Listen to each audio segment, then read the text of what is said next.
Gopla Krishna Maharaj, one of the original disciples of Srila Prabhupada, who has dedicated his entire life for spreading Krishna consciousness in the mood and method given to him by the founder Acharya of ISKCON and his spiritual master. He travels all over the world and has established perhaps the most successful centers in the world. Among them is the New Delhi project, which attracts millions of people every year, and from which the devotees under his guidance distribute millions of plates of prasadam and millions of literatures throughout not just New Delhi, but all over the world. He also travels extensively in Russia, Europe, Asia, all over the world. And we feel very fortunate, Maharaj, that you keep us on your radar. Thank you very much. Actually, we're keeping you on our radar, and you are staying in our orbit. So we deeply appreciate it. So we'd like to please everyone give a very rousing and warm welcome to His Holiness Gopal Krishna Goswami Maharaj. Please, a little more. Come on. Come on. More. Thank you.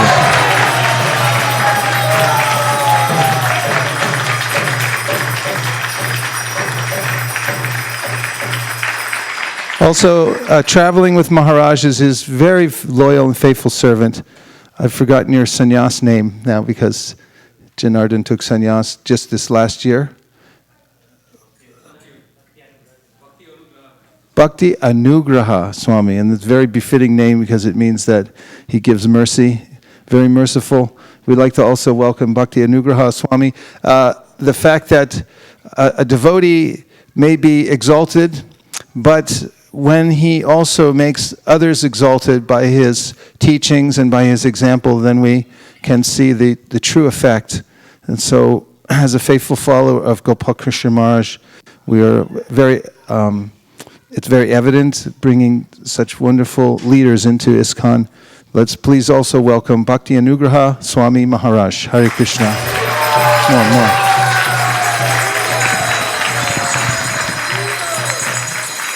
And we thank all of you tonight for coming to ISV. If you're here for the first time and you need anything, or if you're here for the second time or third time, if you need anything at all, please let us know so you can be comfortable. If the kids need a little extra room to play and squirm and things like that, if they happen to feel restless, we do have a couple of rooms right down the hallway if you need to temporarily go in there, and they can play to their heart's content and then come back in when you're ready. And without further ado, here's His Holiness Gopal Krishna Maharaj. Thank you. Hare Krishna.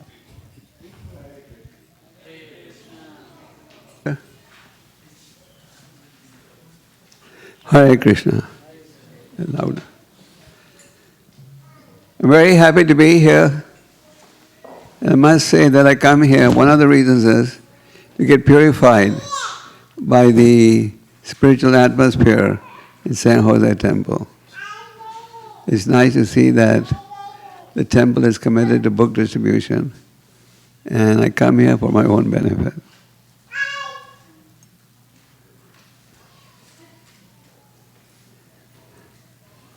Sorry for being late. San Jose, what's the top 5 in North America?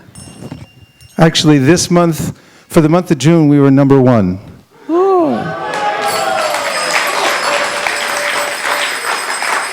And by the end of the year, normally we're number 3, but in the cumulative. But you were ahead of Los Angeles by a long shot in June.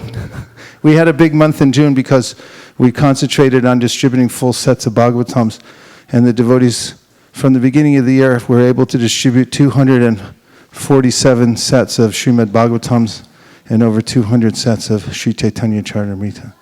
That helped a lot. That's wonderful. These Bhagavatam sets are printed by the Indian BVT, and the quality is okay? It's coming along. Okay. Okay. Hare Krishna. I have a bad throat, but I'll try my best to speak loudly.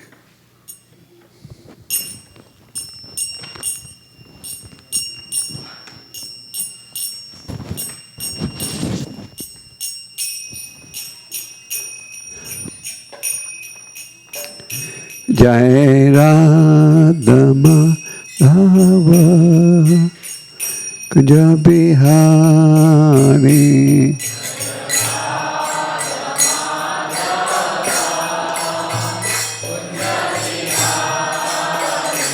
Jai Radha Madhava Kunja Bihari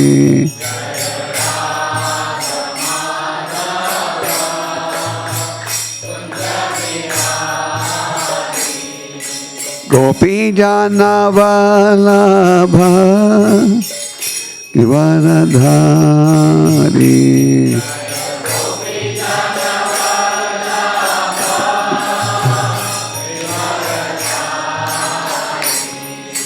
Gopi Jana Vallabha Givaradhari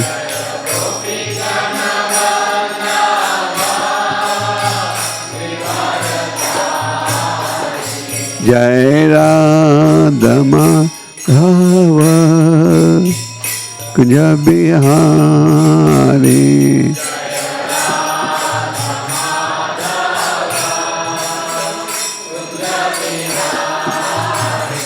Jai Radha Madhava Kunja Bihari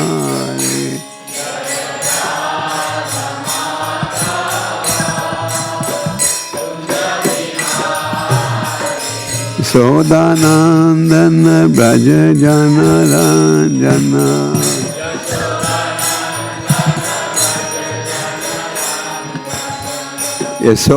Yasodanandana Braja Jana Ranjana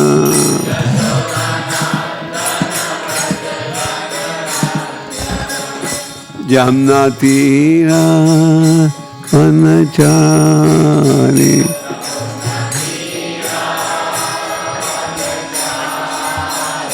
Jamna Tira Vanachari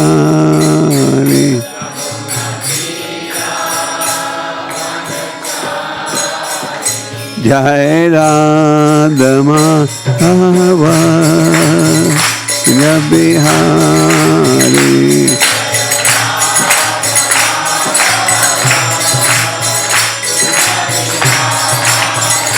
Jai Radha Madhava Kunja Bihari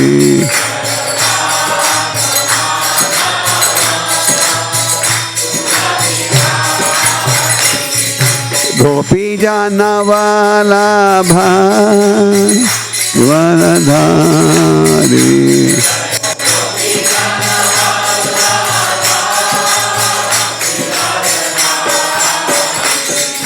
Gopi Jana Vallabha Givaradhari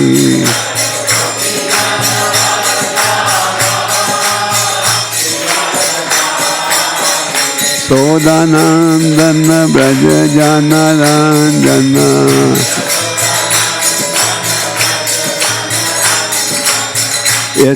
Yasodanandana Braja Jana Ranjana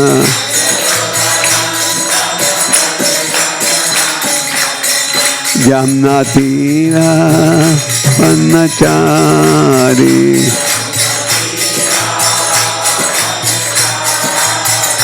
Jai Radha Madhava Kunja Bihari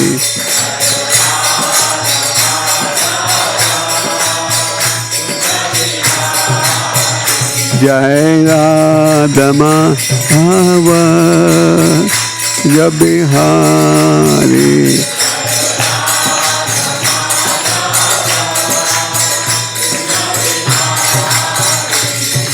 Gopi Jana Vallabha Givaradhari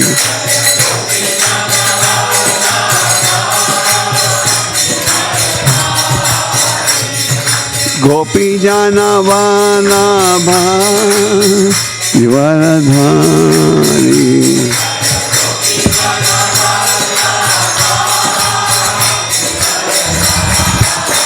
Yashodanandana Braja Jana Ranjana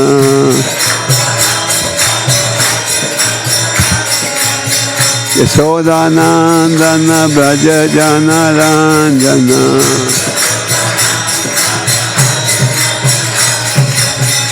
Yamna Tira Manachari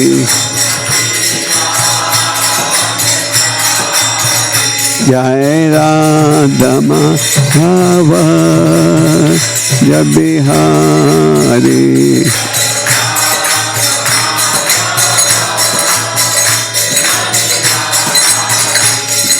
Gopi Jana Vallabha Varadhari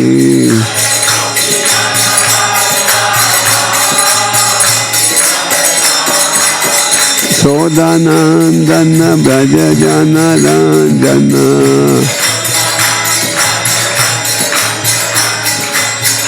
Yamna Tira Panachari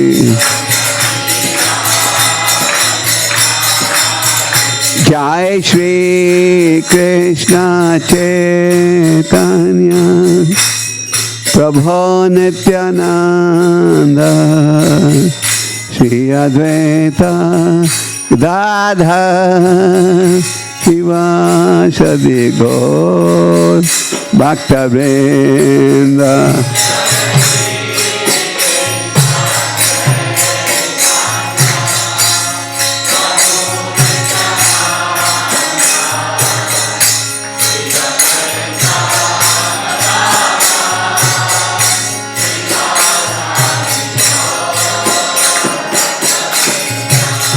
Jai Shri Krishna Chaitanya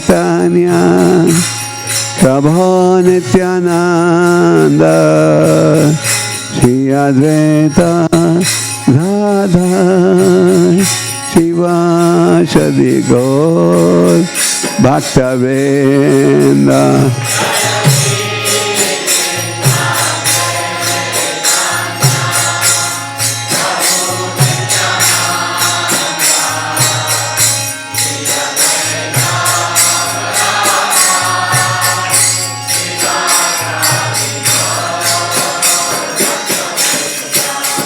Jai Shri Krishna Chaitanya Prabhu Nityananda Shri Advaita Gadadhar Shivasadi Gaur Bhakta Vrinda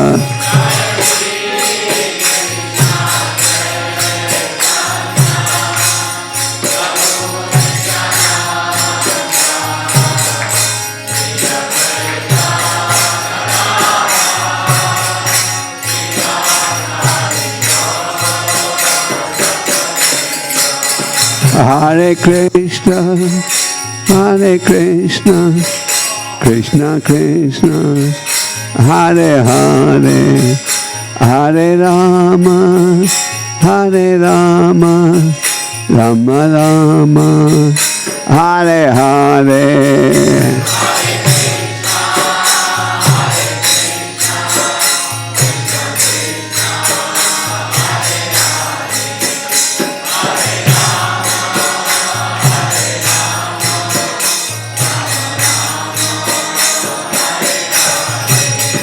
Hare Krishna, Krishna Krishna, Hare Hare, Hare Rama, Rama Rama, Hare Hare.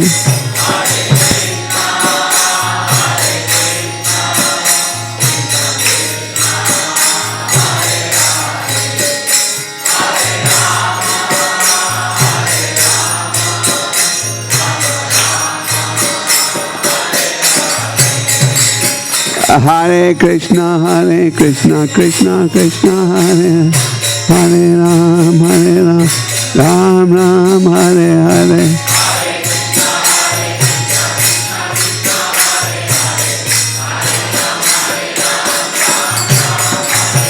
Hare Krishna, Krishna Krishna, Hare Hare, Hare Ram, Ram Ram, Hare Hare.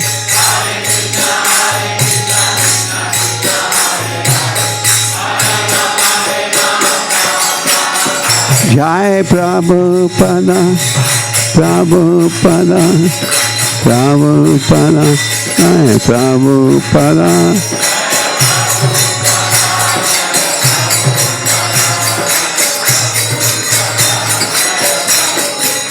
Hariba, Hariba, Hariba, Hariba.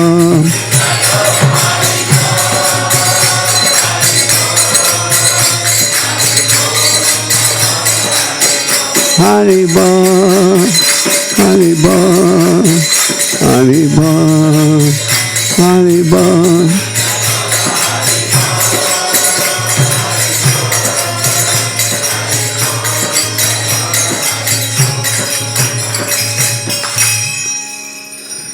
Jai Vishnupad Paramahansa Parijakacharya Usatarasara Sri Srimad His Divine Geshala Abhechana Bhaktivedanta Swami Srila Prabhupada Maharaj ki Srila Prabhupada ki Jai Om Vishnupad Paramahansa Divine Geshala Bhakti Siddhanta Saraswati Goswami Prabhupada Maharaj ki ISKCON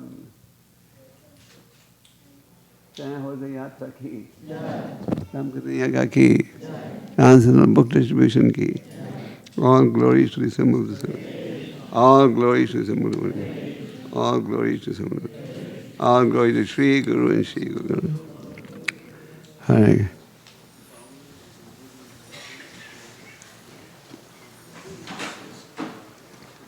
Hare Krishna. Om Namo Bhagavate Vasudevaya.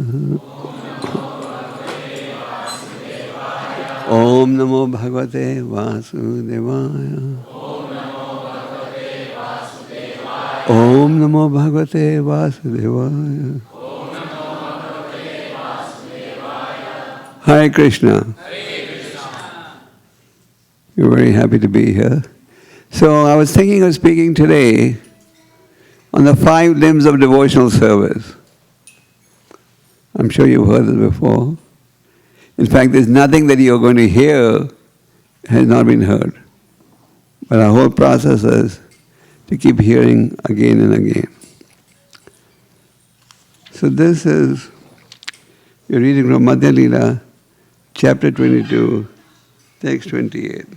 Sadhu Sangha, Nama Kirtan, Bhagavad Shravana, Mathura Vasa, Shri Murtida, Shradhaya Sevana, Sadhu Sangha Nama Kirtan Bhagavad Shravana, Mathura Vasa Shri Murtida Shradhaya Sevana. How many devotees have this sloka memorized? That's all? Only one. You want to repeat? Okay. Translation. One should associate with devotees, chant the holy name of the Lord, hear Srimad Bhagavatam, recite at Mathura or San Jose, and worship the deity with faith and reveneration. Responsibly, one should associate with devotees, chant the holy name of the Lord, hear Srimad Bhagavatam, recite at Mathura, and worship the deity with faith and veneration. These 5 limbs of devotional service are the best of all. Even a slight performance of these 5 awakens love for Krishna. Text 130. With love and faith, one should worship the lotus feet of the deity. One should taste the meaning of Srimad Bhagavatam in the association of pure devotees. And one should associate with the devotees who are more advanced than oneself and who are endowed with a similar type of affection for the Lord.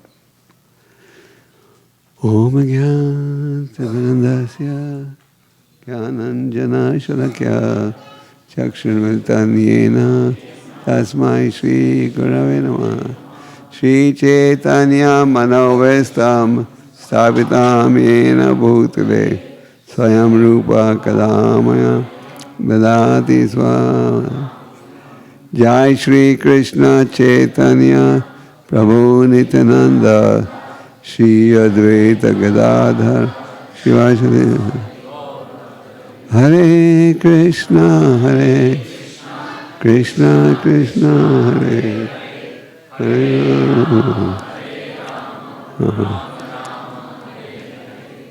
Chaitanya Mahaprabhu spoke on the process of devotional service to both Rupa and Sanatan. Rupa and Sanatan were brothers, and as you know, they were serving under a Mohammedan king called Nawab Hussain Shah. 500 years ago, the richest country in the world was supposedly India. And the richest part of India was the kingdom of Bengal. And it was being run by a Mohammedan, Nawab Hussain Shah. But he persuaded Rupa and Sanatan, who were extremely popular with the people, to help run the administration. Their hearts were not in doing this job. They were, according to some historians, they were forced to do this job. Their heart was into serving Chaitanya Mahaprabhu. So Rupa Goswami was the first to resign. And when he resigned his government job, he had so many gold coins that a whole boat was full, you can imagine. And he distributed his wealth in a very exemplary manner. He gave half the wealth as charity to whom? To Brahmanas, genuine Brahmanas. 25% he distributed to his relatives. And the rest he kept for an emergency that was later on used to release Sanatana Goswami. Sanatana Goswami also wanted to leave the job. So he had gone on sick leave. Some of you go on sick leave? You fall sick when there's an important festival in the temple. Okay. So Sanatana Goswami reported that he was unwell. And he didn't show up for a whole month. And the king was very heavily dependent on him. Rupa had already resigned, and the administrative burden was very great on Sanatan. And he didn't show up for work for 1 month. He was, what was he doing? He was studying the Bhagavatam with 30 Brahmanas from morning to night. The king was concerned. He wanted to go and fight the king of Orissa. And the king sent his doctor, go and see what's wrong with Sanatan. These days, if somebody wants to come to your house, he rings the bell and you check who it is. And only if he has your permission can he come in, isn't it? Same thing with your cellular telephones. You check who the caller is before you answer. But these facilities were not there at that time. And the doctor walked right in. And when he walked right in, what did he see? Sanatan was completely healthy. He was studying the Bhagavatam.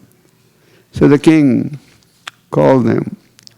And Sanatan was very respectful to the king. He offered him obeisances. And the king said, your brother has proved to be very irresponsible, and you are following in his footsteps. Come back and resume your duties. But Sanatan said, sir, I have no interest. And finally Sanatan was imprisoned. And he escaped with great difficulty, because when he was in the prison, a letter arrived from his brother saying where the money was, and he used that money to get out of the prison. He proceeded towards Varanasi to see Chaitanya Mahaprabhu. On the way he stopped at something like a hotel, like a motel, Patel Motel. And he stopped over there for a night. And the man was very smart. He had an astrologer at the reception. The astrologer would estimate how wealthy this guest was. And if he was wealthy, they would rob him. So Sanatan was traveling with a servant called Ishan, who had 8 gold coins, but he was keeping it a secret from his master. So Sanatan was being looked after very well by this local host. So Sanatan got suspicious. He was experienced in diplomacy. He asked his servant, "Are you carrying any wealth with you?" He said, "Yes, I'm carrying 7 gold coins." Actually, he was carrying 8. So Sanatan said, "Why carrying death with you?" And he sent him back. So Sanatan later on gave this wealth to the proprietor of the guest house. And the proprietor said, no, I can't take it. I was going to kill you to take it, but now that you're offering it, I can't. Sanatan said, if you don't take it, somebody else will kill me and take it. So better you take it. So Sanatan then proceeded towards Varanasi, and on the way he stopped to see his brother-in-law, Shrikant. Shrikant had come to buy horses with 300,000 gold coins for a Mohammedan king. And Shrikant, when he saw his brother-in-law with long beard and torn clothes, he said, "What is this? Come and stay with me." But he gave him an expensive blanket, probably a Kashmiri shawl. And Sanatan proceeded to Varanasi. But Lord Chaitanya was staying in the house of Chandrasekhar. And Lord Chaitanya is super soul. He knows everything. So, so the Lord told his host, Chandrasekhar, "There's a great sage standing outside, bring him in." And he came out. All he could see was a man with a beard. So he concluded he must be a mullah. And he came back and said, "No, there's no saint standing outside. Only I can see a mullah." The Lord said, "He's not a mullah, he's a great sage." And he came in, and Sanatana was embraced by Chaitanya Mahaprabhu. But Chaitanya Mahaprabhu was staring at the expensive blanket that he was wearing. So Sanatana could understand the Lord is not very pleased with this. So he went to the banks of the Ganges in Varanasi. There was an old Bengali mendicant there. He said, "I want to trade my expensive blanket with your torn quilt." And he said, "Are you joking? You're going to give me this expensive blanket in exchange for my torn quilt?" He said, "No, I'm not joking." So when Sanatana came in front of the Lord with his torn quilt, the Lord was very pleased. The Lord said, "A good physician doesn't cure a disease and let the cause of the disease remain." This is not to suggest that we should all start wearing torn clothes in America. But the point that was made was that if somebody takes to the renunciator, then he should be very simple, not with very expensive clothing and rings and so on. So Chaitanya Mahaprabhu gave Sanatana Goswami very elaborate instructions in this chapter 22nd called The Process of Devotional Service, Chaitanya Mahaprabhu has listed many items. He talks about the process of Vaidhi Bhakti and Raghunuga Bhakti.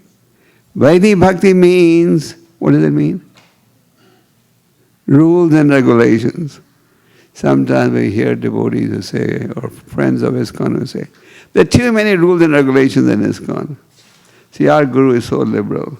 He doesn't give any rules. He says, oh, do whatever you want. So as they say, you get what you pay for. You heard that before? And you experience that in our day-to-day lives. As Krishna says, ye tamam prabhadyante. All of them as they surrender to me, I reward them accordingly. So Lord Chaitanya has listed many things that we should do, 64 items. Accept a spiritual master, get initiated, inquire how I can serve. Then, if you have to give up something, but don't compromise on Krishna consciousness. Rupa Goswami on this point says, my dear friend, whatever price you have to pay the price, but become Krishna conscious. When we come to Krishna consciousness, we have to make several adjustments. We have to adjust our lifestyle. We have to give up what is detrimental, just like Lord Chaitanya said. Accept what is favorable and reject what is unfavorable. So we should be willing to make whatever adjustments. But our goal is to become Krishna conscious. Let's take, for example, if something happens to your body, let's say you develop a fatal disease or some important organ in your body gets affected, then to cure that disease, aren't you willing to make any sacrifice that you have to? Even if you have to sell your jewelry, your house, whatever, you want to recover from that illness. Similarly, in order to become Krishna conscious, we should be willing to give up factors that are detrimental. So Lord Chaitanya listed many points, and then at the end, he summarizes these points.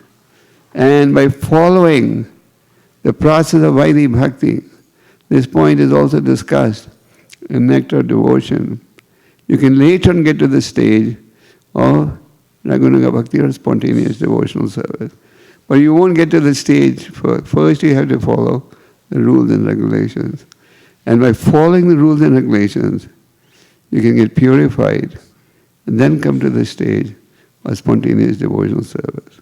So Lord Chaitanya listed many points, but then he summarized them into these 5 main points. And he describes these are the 5 limbs of devotional service. So what are these 5 points? The first point is Sadhu Sangha. Sadhu Sangha has been emphasized in the scriptures again and again. This is not the only verse that talks about Sadhu Sangha. There's so many verses. In the 3rd canto, you read about Lord Kapila Dev and his mother Devahuti and Kadama Muni. Devahuti knew her son was an incarnation of God. So she wanted to know how could she become free from this cycle of birth and death. She said, you're the axe that can cut the tree of entanglement. Lord Kapila said, transfer your attachment to the transcendentalist. In other words, get attached to the transcendentalist, and that attachment will help you make spiritual progress. And in the Chaitanya Charitamrita, it is said, Sadhu Sangha, Sarva Shasakaya, Lava Mata Sadhu Sangha, Sarva Siddhihaya. If for a fraction of a second, Lava Mata is 1/12 of a second. If for a fraction of a second also, if you associate with an elevated person, your spiritual life can start. We have so many examples of somebody just meeting Prabhupada and getting inspired to execute the process of devotional service. So, sadhu sangha is very important. We should mold our life in such a way that we can regularly associate with devotees. And Prabhupada created this very wonderful ISKCON society which gives us the opportunity to associate with so many devotees. Prabhupada also started the Mayapur Vrindavan festival so that devotees would have an opportunity to visit the dhams and associate with devotees. So we should mold our life in such a way that we can regularly associate with saintly people. In English there's that famous saying, a man is known by the company he keeps. You heard that before? Man is known by the company he keeps. If you're in good company, you get good habits. If you're in bad company, you get bad habits. So keep yourself in spiritual association. In the 4th canto, you read about Dhruva Maharaj, how Dhruva Maharaj was offended by his stepmother. She said, you can't sit on your father's lap. First you should have the fortune of taking birth from my womb. What she was implying is, now you die, and then, by the mercy of the Lord, if you take birth from my womb, then you can sit on your father's lap. So the young child was greatly offended, and the mother said, only God can help you. And as he was proceeding to the jungle, Madhavan forest, at one time, Vrindavan was full of forests. They had so many wonderful forests. But now what do you see in Vrindavan? Skyscrapers. The forests are all gone. Skyscrapers. And in Govardhan, they even have a golf course. So, but at one time, Vrindavan was full of forest. So Dhruva decided to proceed towards the other one forest. And as he was proceeding, as he was about to proceed, who came there? The sage Narada. Narada Muni is a Shaktavesh avatar whose only business is to deliver Narayan.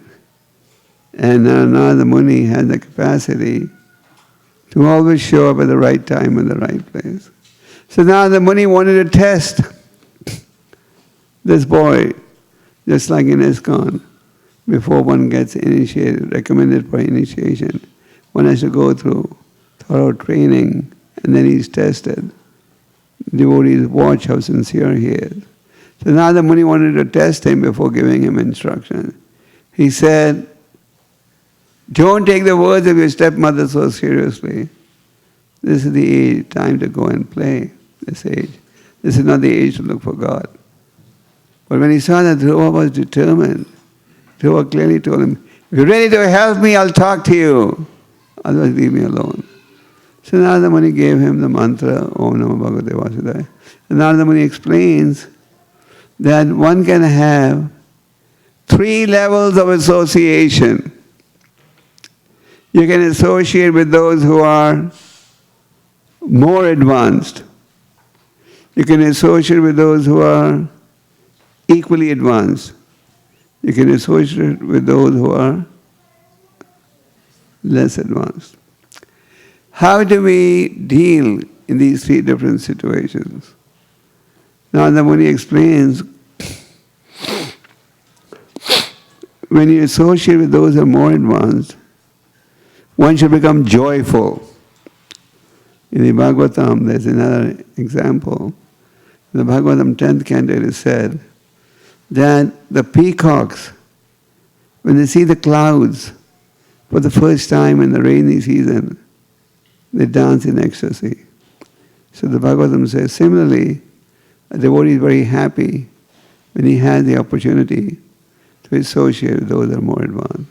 So now the Muni said, if you associate with those that are more advanced, what do? You become joyful. When you meet somebody equally advanced, what do? Make friendship. And when you meet somebody less advanced, what do? Display compassion. Prabhupada explains in the purport that in the material condition, if you meet somebody more successful than you just try to criticize him and pull him down. When you meet somebody equally advanced, you try to show off how you are better off than he is. Is that true? And when you meet somebody less better off than you are, what do? Exploit him. Like the rich nations exploit the poor nations, the rich exploit the poor. So, in spiritual life, when you meet somebody more advanced, you are joyful. Because you're going to hear something that's going to help you make spiritual progress. When you meet somebody equally advanced, you make friendship. What does friendship in spiritual life mean? Friendship in spiritual life means we work together. We work together to serve the Lord. We chant together, just like in the morning, devotees chant their japa together. We study the Bhagavatam together. We attend Bhagavatam classes, thereby studying the books in the company of others. We go on Harinams together. We go on book distribution together.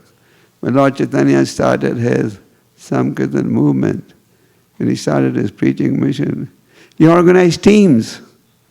And one team consisted of Nityananda and Haridas. So, friendship in spiritual life means we work together to serve the Lord. It doesn't mean I scratch your back, you scratch my back. You know what that means? I help you to flirt with Maya, and you help me to flirt with Maya. Or we together help each other. So that's not friendship. Yeah. Real friendship in spiritual life means you work together to spread and serve the mission of the Lord. And when you meet somebody less advanced, what do? Display compassion. What does true compassion mean? True compassion means giving people knowledge by which they can become free from the cycle of birth and death. Giving people knowledge by which they can experience real happiness. Like Prabhupada said on many occasions, our business is to give people real happiness. Prabhupada wanted this movement to go down in history as a movement that has saved the world. Once an astrologer came to Prabhupada's quarters in Vrindavan. The astrologer would place things on the table and make them disappear. He would show them. So he asked Prabhupada, how do you like this? He was trying to impress Prabhupada that he could place things on the table and make them disappear. Prabhupada said, very good, you're a good magician. But can you make birth and death disappear? And he said, no. So Prabhupada said, I can. So I'm a better magician than you are. So, the true compassion for a devotee is giving people knowledge by which they can become free from the cycle of birth and death. So this activity of book distribution, for example, that Prabhupada encouraged us. Actually, all our previous acharyas encouraged us. Thakur Bhakti Vinod, in 1896, sent his book on the life of Lord Chaitanya to universities around the world. And at least at McGill University in Montreal, Canada, this book was there till 1967. Maybe it's still there, but at least till 1967 it was there. So just imagine, he sent this book in 1896. 1896 is significant for another reason. What's that reason? Srila Prabhupada appeared on that planet. Prabhupada dedicates the his book, Teaching of Lord Chaitanya to Thakur Bhaktivinoda. And he says that he sent his book to universities around the world in the year that he appeared on the planet. So true compassion means giving people knowledge by which they can become free from the cycle of birth and death. So that is true compassion. And Vaishnava is paradukha dukhi. Seeing others in distress, he also becomes distressed. So spiritual association is very important. Chaitanya Mahaprabhu, after converting Sarvabhauma Bhattacharya, who was a staunch impersonalist, to the path of personalism, proceeded on a tour of southern India. And as he was leaving, Sarvabhauma Bhattacharya told him that he would be meeting a very elevated devotee called Ramananda Roy on his tour. So the two met on the banks of the river Godavari. ISKCON has a nice temple over there now, where they met. And Lord Chaitanya asked Ramananda Roy many questions. Normally, we ask questions to the Lord, devotees, isn't it?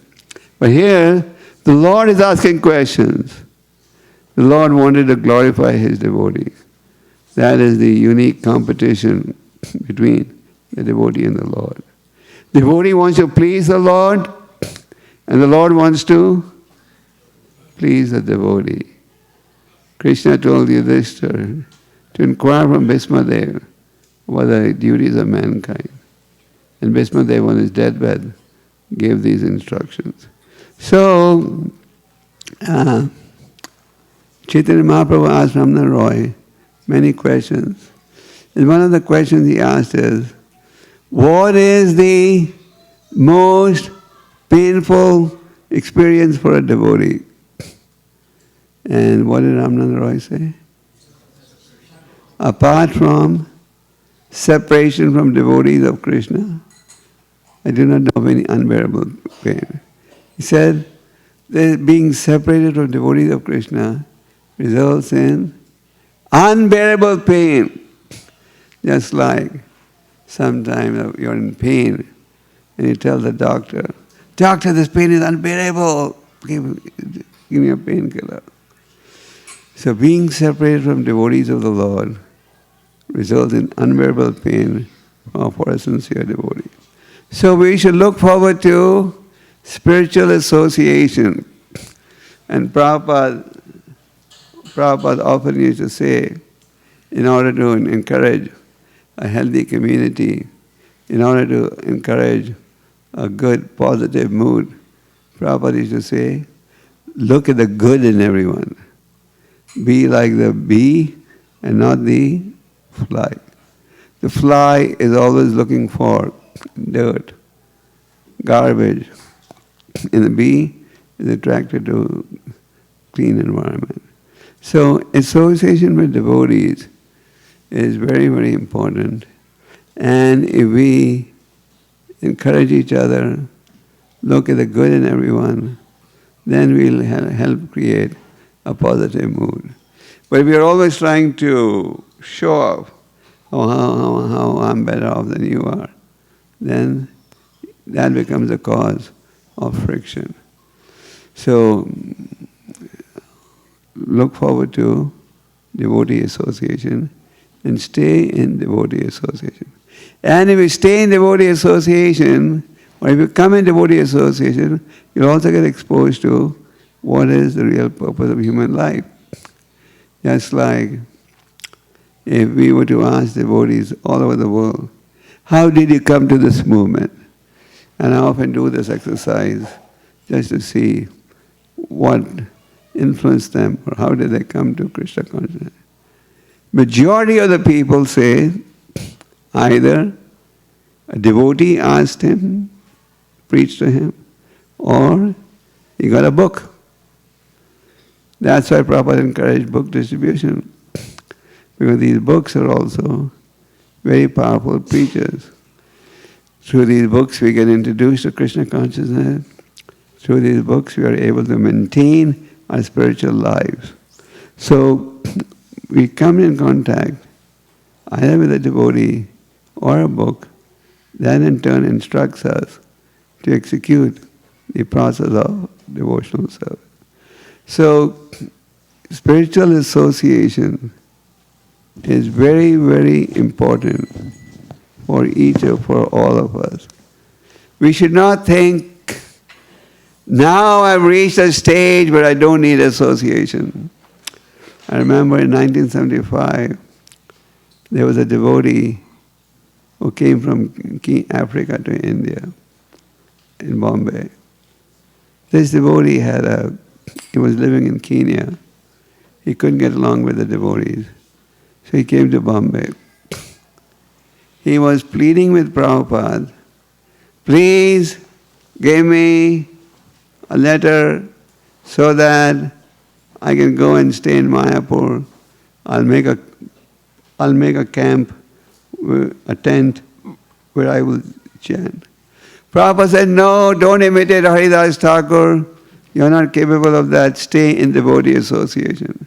But he insisted, no, I can't stay in devotee association. I want to be all alone in a tent. So finally, Prabhupada had no choice. And he permitted him to make a tent in which he could chant. He was there for 3 or 4 days. And then he disappeared and no one ever saw him again. So if we think that we can progress spiritually without devotee association, that's also an illusion. So we should look forward to devotee association, and through devotee association we build our spiritual lives and we also serve together. So when you are in devotee association, sadhu sangha, you get also introduced to the importance of chanting Hare Krishna. That's why sadhu sangha comes first and then nama kirtan. That is chanting the holy names of the Lord. Chanting the holy names of the Lord is the medium through which you can develop love of God in Kali Yuga. Hare Nam, Hare Nam, Hare Nam eva kevalam, kalo nastevan, nasteva eva gati. Chant the holy name, chant the holy name, chant the holy name. This is the conclusion of what? The scriptures. When Parikshit Maharaj inquired from Shukadeva Goswami, how can people in Kali Yuga be saved? Shukadeva Parikshit Maharaj was a Vaishnava. He had heard in the 5th canto what different sinful acts, there is punishment. So he was concerned how people could be saved from going to hell. So he said, how will people be saved? What did Shukadeva Goswami say? Kale dose nide rajan. O king, Kali Yuga is nothing but an ocean of vice. But there is one benediction in this age. And what is that? That is the chanting of the holy names of Krishna. So Chaitanya Mahaprabhu said, associate with devotees and chant the holy name of the Lord. So this chanting of the holy name is emphasized in the scriptures again and again. Srimata Swakata Krishna Punya Shravana Kirtana. By chanting the pious names of the Lord, the heart will get cleansed. So chanting of the holy name is very important. And this chanting results in cleansing of the heart also. In the Upadesharamrita, written by Rupa Goswami, Chaitanya Mahaprabhu instructed Rupa Goswami to go to Vrindavan, write books on devotional service. Lord Chaitanya had instructed Rupa Goswami on the science of devotional service in Prayag. And based on these teachings, Rupa Goswami gave us so many wonderful books. And Prabhupada translated 2 of his books, Bhakti Rasamrita Sindhu and Shri Upadesharamrita. So, in the Upadesharamrita, 7th verse, Rupa Goswami says, the The holy name of the Lord is sweet like sugar candy. The character of the Lord is sweet like sugar candy. The pastimes of the Lord are sweet like sugar candy. The qualities of the Lord are also sweet like sugar candy. Everyone loves sweets, is that true?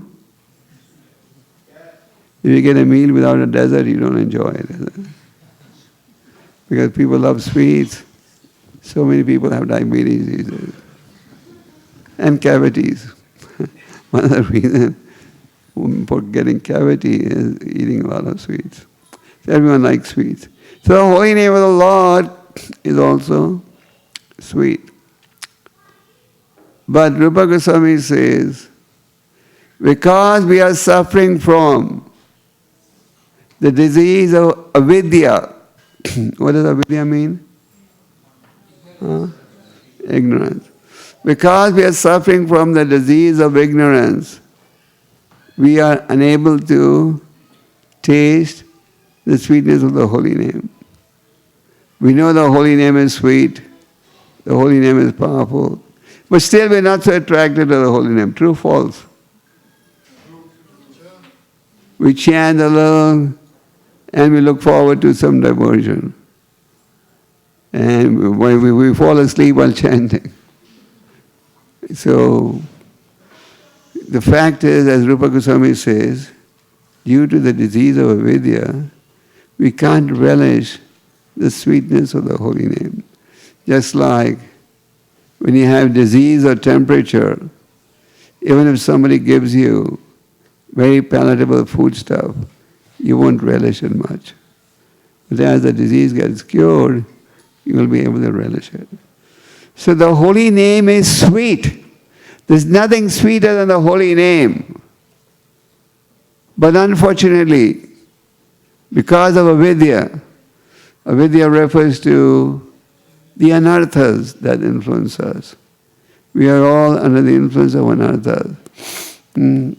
Last anger, greed, envy, hatred. These anarthas prevent us from making spiritual advancement. These anarthas prevent us from surrendering to the Lord. And the scriptures say these anarthas must be, what do we have to do? Cleansed. We have to rid ourselves of these anarthas, just like if you have a disease, you have to take care of it, isn't it? So our disease is what? The influence of these anarthas. These anarthas have a strong influence. So how do we cure these anarthas? Can they be cured or not cured? Yes? No? Yes. They can be cured? Sure? Yes. How? With the mercy of Guru and Gauranga? That means you don't have to do anything. The Guru will give mercy and the anarthas will get eliminated. So these anarthas can be cleansed or not? Yes. How? By the power of devotional service, beginning with chanting. Beginning with chanting. Chanting is the foundation of spiritual life. You may have a lot of skills, a lot of abilities, desire, but if you're not chanting, you won't be able to cleanse the heart. So therefore, this chanting is highly emphasized. Thakur Bhaktivinoda says, falling at the feet of the Lord, beg for the holy name. And where is the holy name coming from? Coming from the spiritual world. The holy name is not made in India or America. Holy name is coming from the spiritual world. Thakur Bhaktivinoda says, in happiness and distress, chant the holy name. Generally, when we are in happiness, when we are experiencing material success, we don't chant the holy name.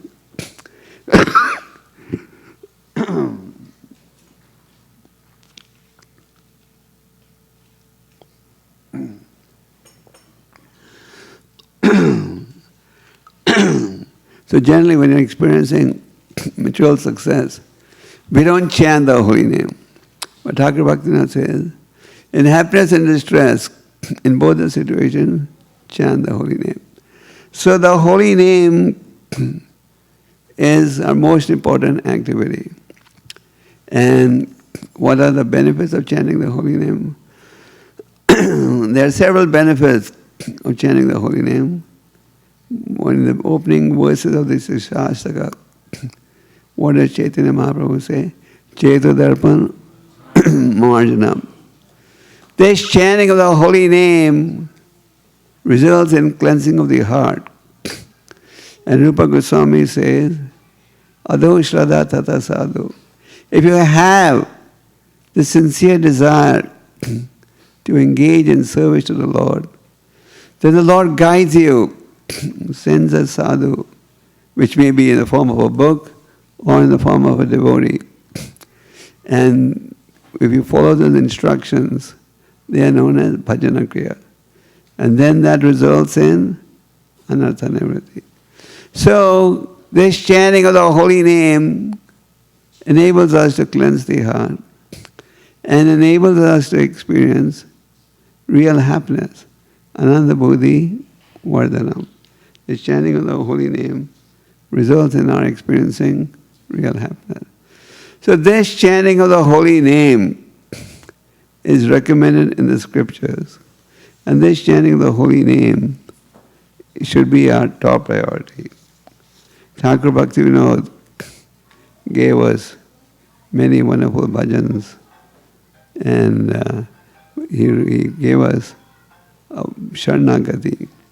So in the Sharanagati, Thakur Bhaktivinoda writes as follows. You want to hear?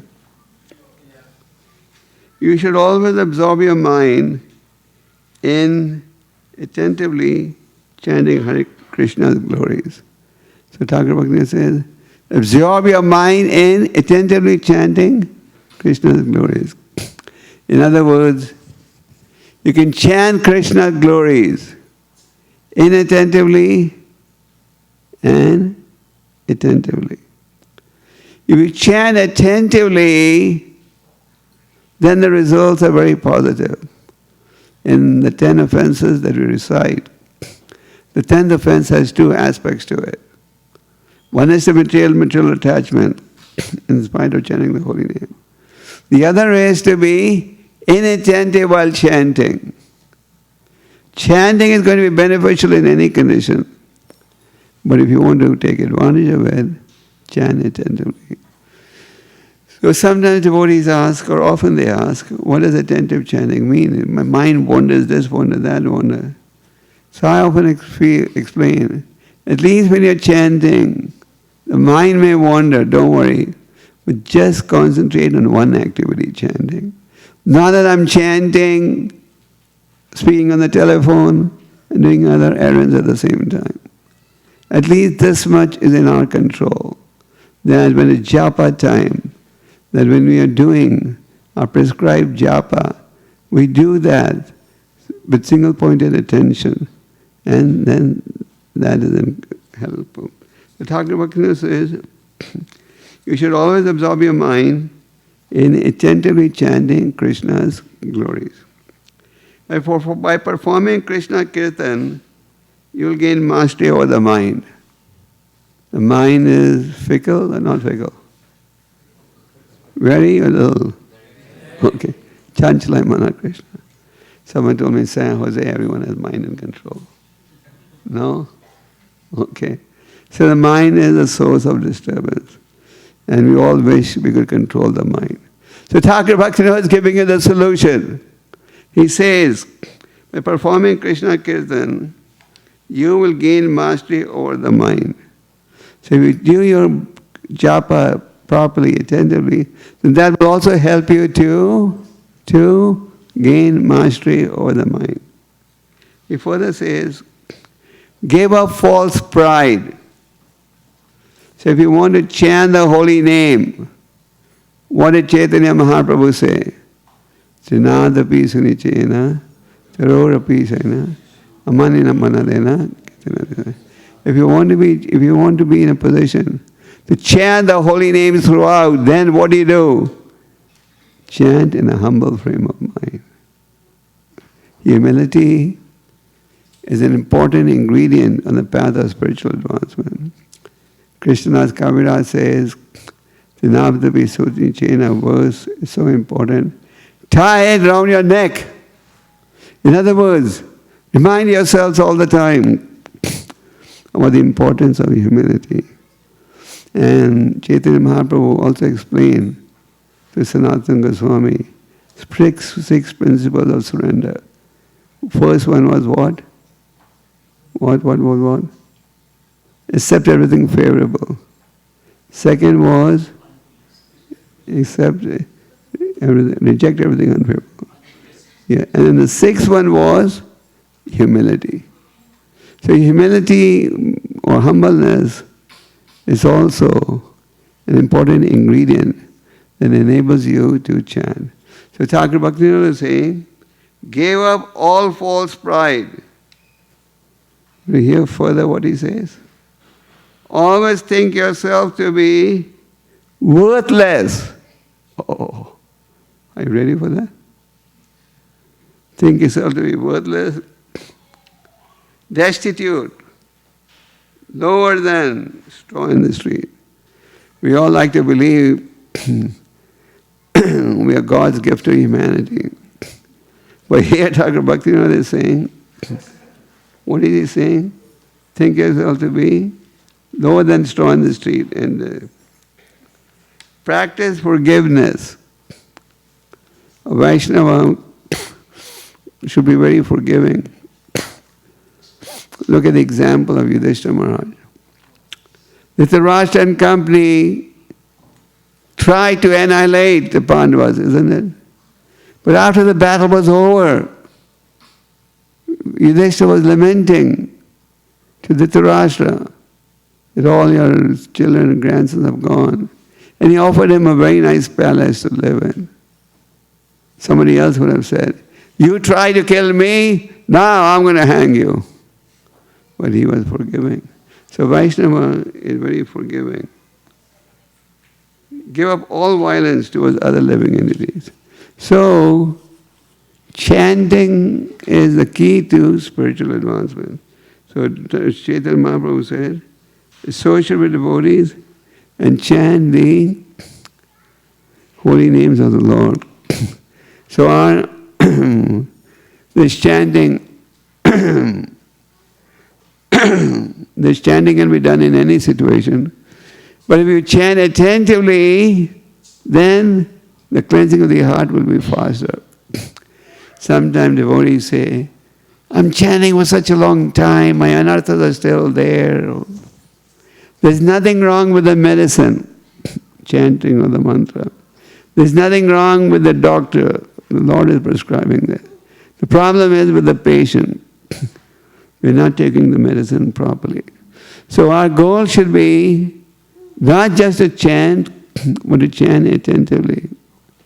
And 16 rounds that we take responsibility for is the minimum, not the maximum.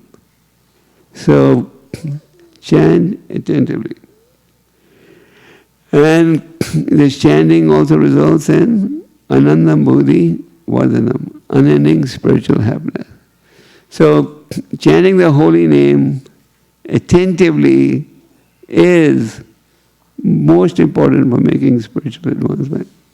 Then Chaitanya Mahaprabhu said, hear the Srimad Bhagavatam.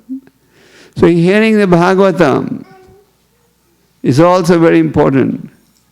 Vyasadeva had compiled the vast Vedic literature and he was feeling unhappy. He felt there was some vacuum, something lacking in his effort.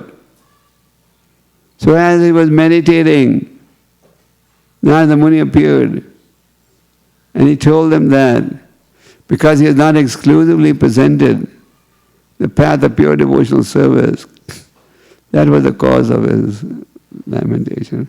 And then he gave us the Srimad Bhagavatam, the Gama Kalpa Karor Kalitam Phalam, the ripened fruit of Vedic knowledge.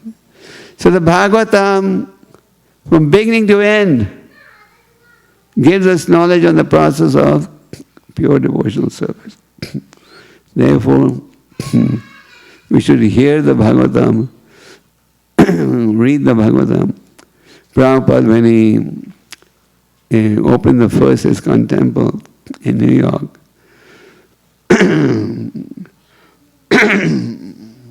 he hand wrote. Then, sorry.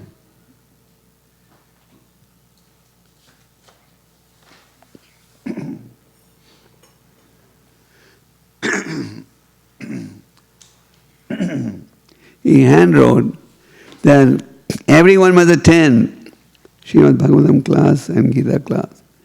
So hearing the Bhagavatam, reading the Bhagavatam is very important.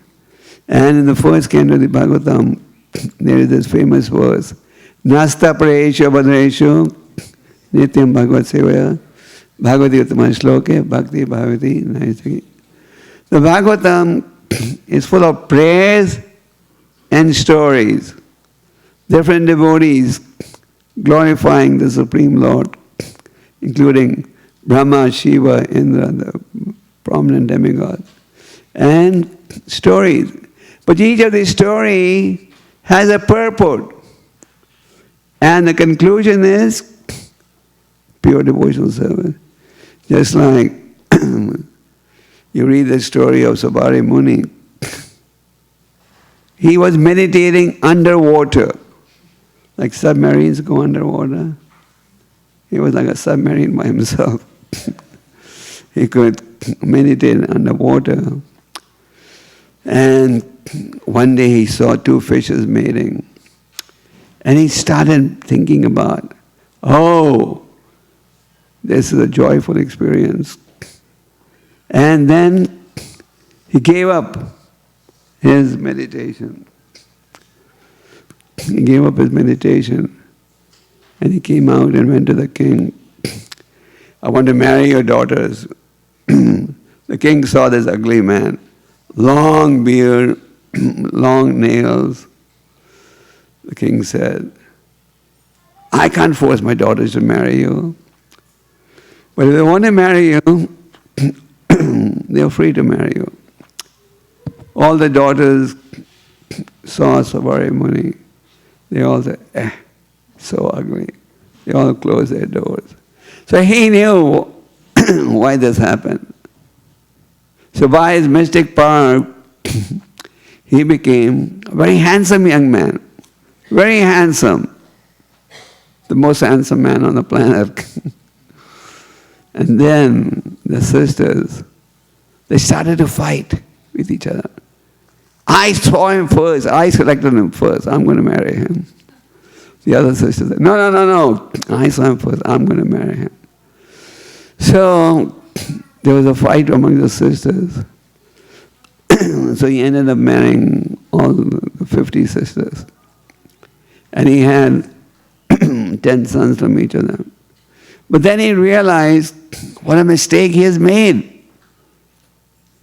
He sacrificed his spiritual life. And then he withdrew. And again started meditating on the Lord. So the point is, these stories all have a purport in the end. And the purport is, one should engage in pure devotional service. So by hearing the Bhagavatam regularly, all that is inauspicious in the heart.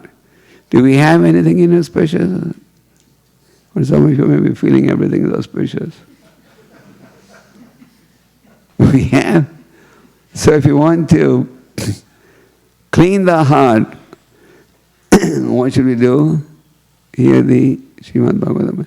And now, thanks to technology, on the internet, you can listen to several classes, even if you're living away from the temple. And then, the next one was, recite at Mathura. So this would mean we should all pack up. Take Vaisheshekha Prabhu's blessings and relocate to Mathura. I think this may not be practical. If everyone relocated to Mathura, Vrindavan and Mayapur, then who would preach in these places, isn't it? And as it is, the land prices in Vrindavan are probably as expensive as San Jose. So it's not practical. So stay where you are, but make the atmosphere at home spiritual, so that everyone can practice Krishna consciousness. And then worship the deity with love and veneration. The Lord incarnates in the holy name.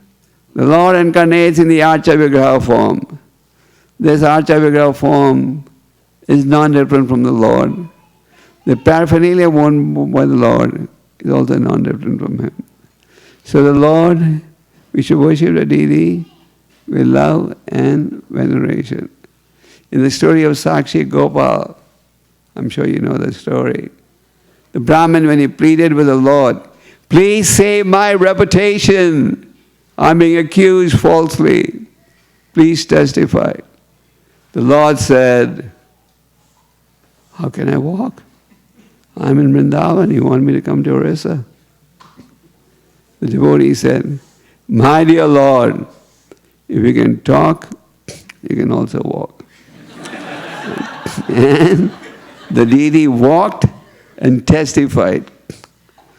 Madhavendra Puri was a very elevated devotee, the spiritual master of Ishwara Puri. He would never ask anyone for anything. He would eat if offered, otherwise he would starve. Not like us, who demand, oh, I must get prasad at the right time. So Madhavendra Puri was instructed by the Lord in a dream to install the Gopal deity. So it's a long story, and the deity was installed. But 2 years after the deity was installed, the Lord told him, I'm very pleased by your devotion, but I'm still feeling great heat. Please go and get some chandan, sandalwood, and apply that on me. So Madhavendra Puri left the Gopal deity under the care of 2 Bengali Brahmins that he personally trained up. Madhavendra Puri was so dedicated to his deities, all day he would be engaged in serving his deities, and after putting them into sleep in the night, he would take a little bit of milk to drink. That's all. All day he would be serving the deities. In the night he would put them to sleep, just like the pujari would put your deities to sleep. And after that he would drink a little bit of milk.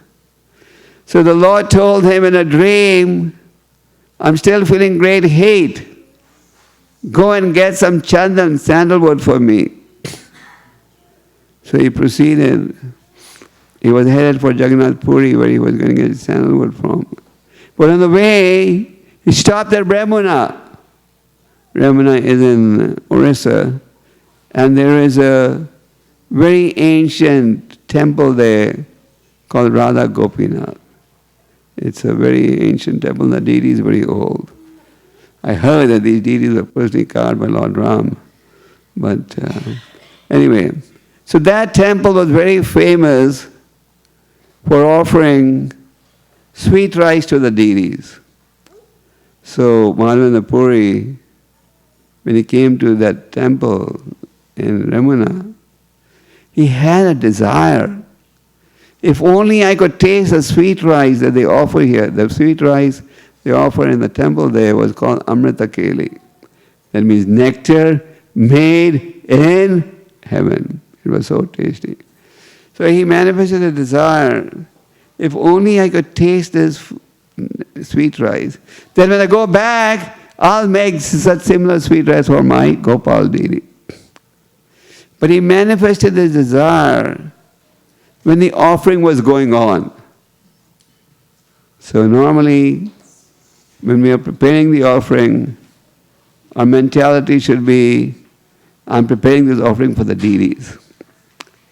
Then, only after the plate is taken off the altar, do we divide the prasad.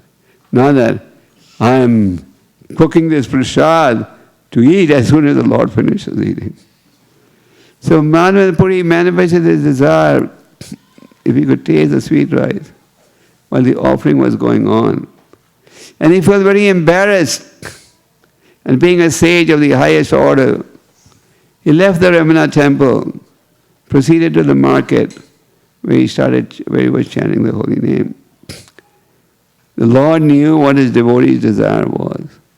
So what did the Lord do? He stole a cup of sweet rice, hid it behind the curtain, just like you have an altar here and your curtain. So he hid it behind the curtain and told the pujari in a dream, I have hidden a cup of sweet rice for the pleasure of my devotee Madhavendra Puri. Go and take the sweet rice to him in the market where he is chanting the holy name. The pujari could not believe it. The Lord has stolen sweet rice? Is that possible? He couldn't believe it. Anyway, he went in the morning, he woke the deities up, and he saw that, yes, there was a sweet rice glass over there. So the Lord, depending upon our surrender, so here's an example of a deity stole the sweet rice for the pleasure of his devotee. So we should not think, and I'm sure nobody thinks, that these deities are just made of statue or brass or whatever. They are, even in India you have the impersonalists who don't believe in deity worship. But the Vaishnava Siddhanta is, the Lord incarnates in the Archa Vigraha form, and this form is not different from the Lord. And the Lord manifests himself in a variety of forms, but all these forms are transcendental. So Chaitanya Mahaprabhu gave us these 5 important points, 5 limbs of devotional service. And he said, even a slight performance of these will help us to make spiritual advancement.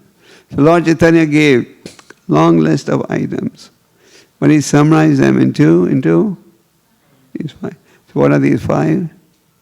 First one, second, third, fourth, residing in San Jose. And the 5th one was? Yeah, serving the deity with faith and reverence. And as we serve the deities, our faith increases. So we thought that we'll discuss these 5 limbs of devotional service. I mean, each of these topics could be discussed for days and days. But these 5 limbs of devotional service, Jai Shri.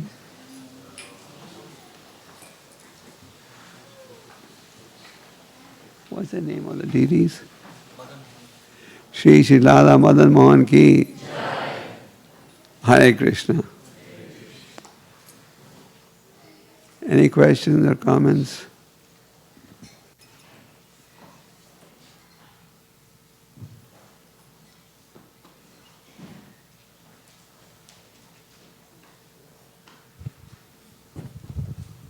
No questions?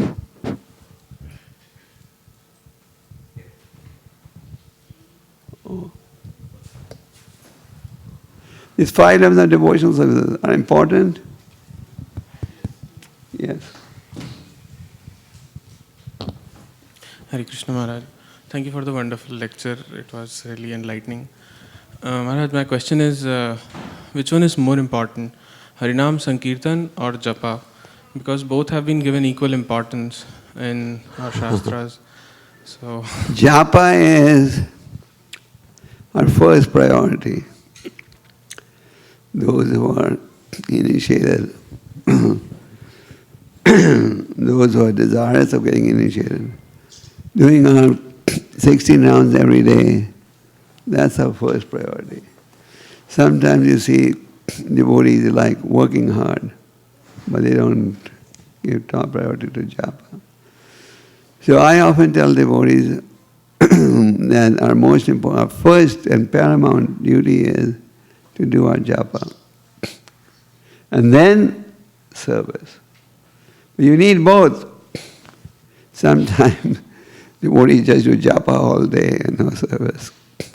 Prabhupada said, when you want to recover from the disease, You need both the medicine and the diet. So our medicine is chanting Hare Krishna, following regulated principles. And our diet is service. So we need both in order to recover. When we chant the Hare Krishna Maha Mantra, we are praying to the Lord, please engage me in devotional service. So we should organize our lives in such a way that we have time to chant and time to do practical service. Hare Krishna Maharaj, thanks for the wonderful lecture. So Maharaj, you talked about the behavior. So how to, develop that compassion, what you talked, when we are with the, the compassion feeling towards... How to display compassion towards the conditioned souls? Yeah, how to, it's in our day-to-day lives, we meet so many, souls around. But You often meet devotees who say, but I have no feeling of compassion. I don't care, let them go to hell, what do I care? As long as I'm safe. So, no. So the question is, I don't have that feeling of compassion, so how do you expect me to do preaching, for example? So the answer is, Vaisheshekha Prabhu would know the answer better than me, but my understanding is, we may not have the feeling of compassion, but if we have faith, and without faith, you can't progress in any sphere of life. We have faith in the instructions of the Guru, Prabhupada, predecessor acharyas, and Krishna, who all talk about the need to display compassion and preach, then you can say, with my tiny brains, I don't have the feeling of compassion. But Prabhupada, the acharyas, the Lord, the Guru are all recommending this. So let me just follow their instructions. And just by doing this, slowly, you will also start experiencing compassion. Vaisheshekha Prabhu, you want to add something?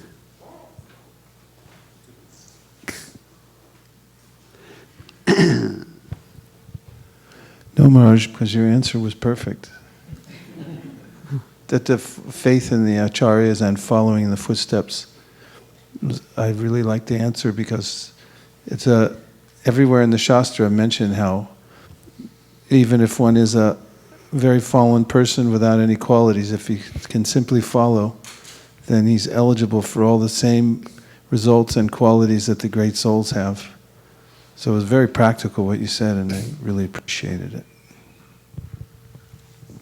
And we should also realize that our senses are limited. And the mind, we all place a lot of emphasis on the mind. But the mind is your worst enemy, especially the uncontrolled mind. So therefore Bhakti Siddhantaji said, every morning when you get up, take a shoe and hit it. Every night when you go to sleep, take a broom. In other words, ignore the mind. Listen to the purified mind of the sages. Then you can never go wrong. But if you try to analyze things from your mind, then you can make mistakes. Thanks, Maharaj, for the wonderful explanation answer. Okay, there was an question somewhere in the back. Yeah.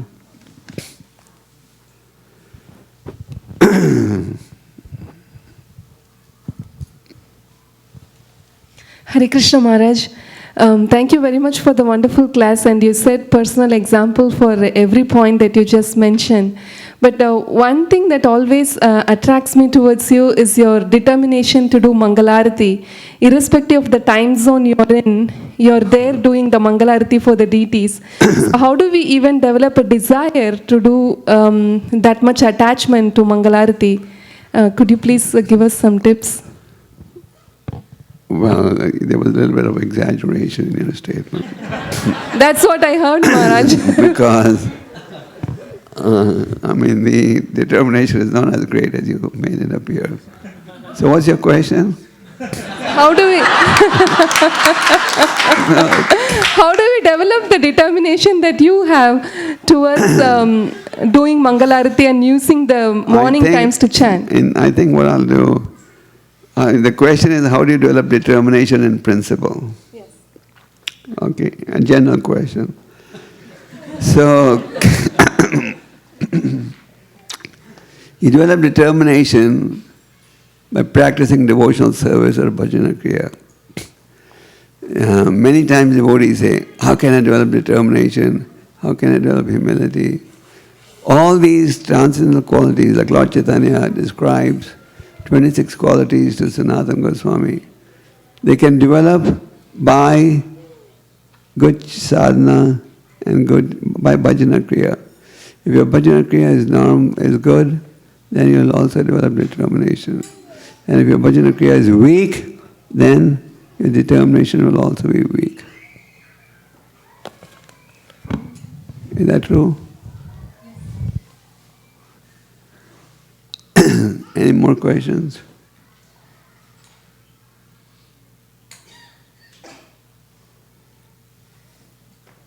No more? So I want to thank the devotees and I want to thank HH Prabhu for encouraging book distribution not only in San Jose but all over the world. He travels all over the world encouraging book distribution, and Prabhupada said, as long as book distribution goes on, I will never die. Prabhupada spoke these words in Vrindavan. Because through the medium of these books, he goes on preaching. So he wanted us to keep distributing books, and your center here is exemplary. I think when I came here last year, did I say this is the global book distribution capital?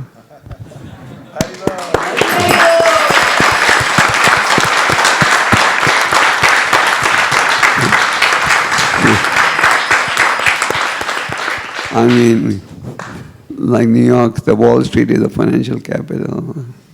San Jose is the book distribution capital. It's nice to see that the temple is committed to book distribution.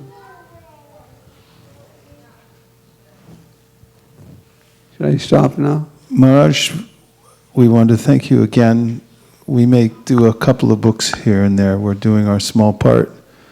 But we see you as a living example of the books, which is equally as important, because just hearing your lecture tonight, how for so many years you've just been drinking in Prabhupada's purports and the verses, it just flows out of you like the Ganga. And this gives us the most encouragement for distributing books to see what we become by reading them ourselves and giving them to others. So we're so deeply grateful to you for what you do all over the world, your example, just knowing that you're there and that you're encouraging words when you come here, and just knowing what you do wherever you are, it actually really keeps us going. I was talking with some devotees about that today, how much we appreciate you, everything you're doing, and we deeply appreciate you coming here and giving us your association. So please, everyone, let's thank Maharaj with...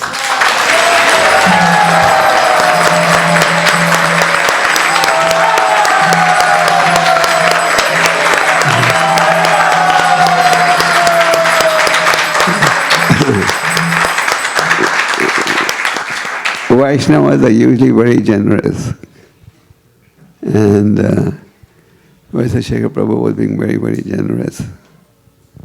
Actually, he's a good example of good sadhana, good spiritual knowledge, and exemplary behavior. So I committed to take inspiration from him. So all of you are fortunate, you have good leadership, and we hope that every temple in ISKCON commits itself to book distribution that Prabhupada wanted. So thank you very much. Hare Krishna. Everyone, who would like Maharaj to come back as soon as possible, please say Gauranga as loud as you can. His Holiness Gopala Krishna Maharaj ki Go Premanande Haribo. So now we're going to have a serving of prasadam for all the devotees, and at least I hope we are. I saw a lot of activity in the kitchen, so I assume that's what it's for. Usually we serve in this hallway out here, outside. We'll be serving outside, and then you can come in here. There'll be some place to sit inside, and we'll be able to accommodate everybody nicely. And we thank you again for making the trip from wherever you've come to come here to ISKCON Silicon Valley. Please come back and see us very soon. Vanchakalpaduruvascha kripasandabevacha patitanam pavanebhyo vaishnavebhyo namo namaha Go Premanande Haribo Srila Prabhupada ki jai Gaur Bhaktivinoda ki jai Go Premanande. So one quick announcement also, if those who would like to meet Maharaj in person, Maharaj will be in the book room. In front of book room there is a room, so you can maybe line up and get his association. Hare Krishna. Situation room, yes. Thank you, sir.